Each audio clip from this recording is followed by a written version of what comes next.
এই মোদিজি যে উপকার করছে, আগামী দিনে হিন্দু মুসলিম জৈন খ্রিস্টানের যে আমাদের ভ্রাতৃত্ব সেটা নষ্ট করার চেষ্টা করছে। এখানে বলা হচ্ছে প্র্যাকটিসিং ইসলাম লাস্ট 5 বছর হলে আপনি ওয়াফ করতে পারবেন। ইটস মিন নন মুসলিম ভাইরা কেউ ওয়াফ আর করতে পারবে না। কিন্তু ভারতবর্ষের ইতিহাস, বিভিন্ন ধর্মের বর্ণের জাতের মানুষ এই ভারতবর্ষে বসবাস করতে শ্মশানের জায়গার অভাব হয়েছে, মুসলিম ভাই এগিয়ে গেছে, শ্মশানের জায়গা ব্যবস্থা করে দিয়েছে। কবরস্থানের জায়গার অভাব, হিন্দু ভাই এগিয়ে এসেছে, কবরস্থানের জায়গা দিয়েছে, ওয়াকফ করে দিয়েছে।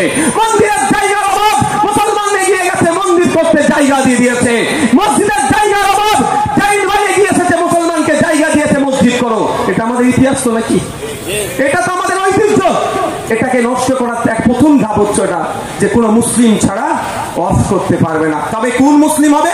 লাস্ট 5 বছর প্র্যাকটিসিং ইসলাম হতে থাকতে হবে, না হলে পারবে না। এবার আপনারা বলুন যে প্র্যাকটিসিং ইসলামের ডেফিনিশনটা একবারের জন্য বলে দেয়নি, কি সংজ্ঞা হবে? শুধুমাত্র বলেছে প্র্যাকটিসিং ইসলামের বাইরে নয়।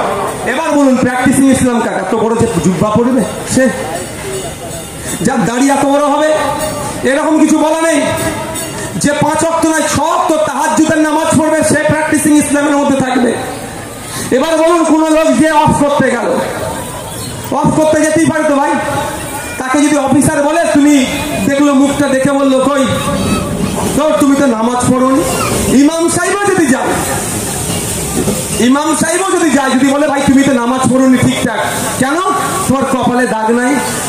আচ্ছা সব নামাজির ভাই কপালে দাগ আছে, তাহলে কি করে বুঝবে নামাজ পড়েছে কি পড়ে? যা বাড়ি যাও, বাড়ি যাও, আগে ভালো করে নামাজ পড়ে আসো, তারপরে তুমি কি করবে?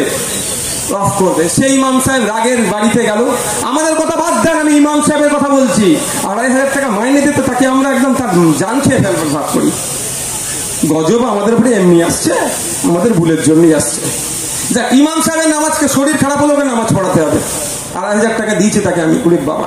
যাক, তো ইমাম সাহেব বাড়িতে গেল, রাগে কপালে কিছু দিয়ে দাগ টাগ করে, কপালে দাগ করে আবার পরের সপ্তাহে এসেছে, আমার কপালে দাগ, আমি নিয়মিত নামাজ পড়ি তো আমি দান করব।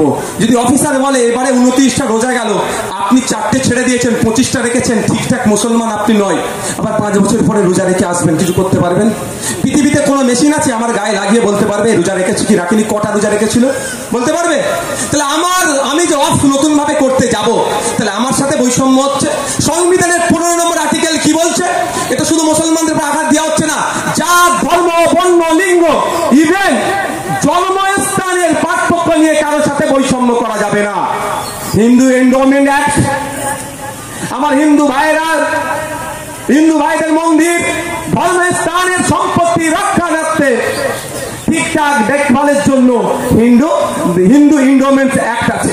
সেই অ্যাক্টে কি বলা আছে? 5 বছরের জন্য হিন্দু হতে হবে, তারপরে তুমি সম্পত্তি দিতে পারবে।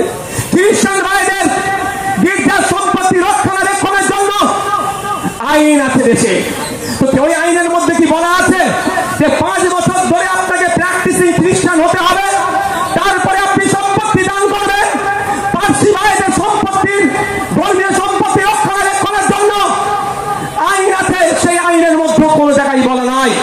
শিখ ভাইদের গুরুদুয়ারার সম্পত্তি রক্ষণাবেক্ষণের জন্য কিভাবে চলবে, কমিটিতে কারা থাকবে, আইন আছে, সে আইনও কোনো জায়গায় বলা নাই যে আপনাকে 5 বছর ধরে শিখ হতে হবে, তারপরে আপনি দান করতে পারবেন।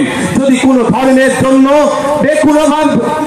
শুধুমাত্র ইসলাম ধর্ম ছাড়া অন্য কোনো ধর্মের বিষয় যদি এটা বলে থাকে, সংবিধানের 15 নম্বর আর্টিকেল অনুযায়ী মুসলমান ধর্মে যারা ইসলাম ধর্মে বিশ্বাসী তারা বৈষম্যের শিকার হচ্ছে।